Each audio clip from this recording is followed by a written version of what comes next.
கறிவேப்பிலை தொக்கு.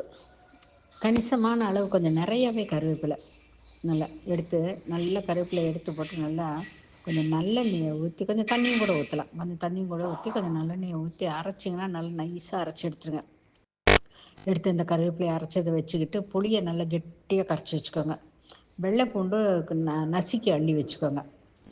வச்சுட்டு இந்த சாம்பார் பொடி போட்டிங்கன்னா அதுலேயே வெந்தயம் இருக்கும். சாம்பார் பொடியில் பருப்பு போடாத சாம்பார் பொடியாக இருந்தால் ஓகே. அப்படி இல்லைன்னா மிளகாத்தூளும் மல்லித்தூளையும் போட்டுக்கிட்டு வெந்தயம் வறுத்து நுணுக்கி போட்டுக்கோங்க.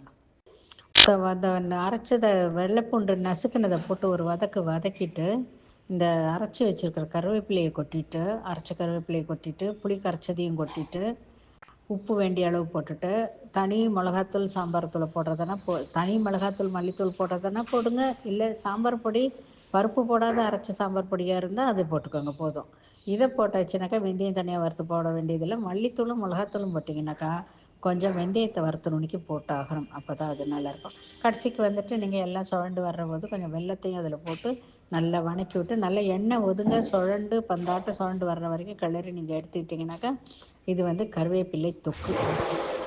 செஞ்சு சாப்பிட்டு பாருங்கள். வாழ்க்கை வளமுடன்.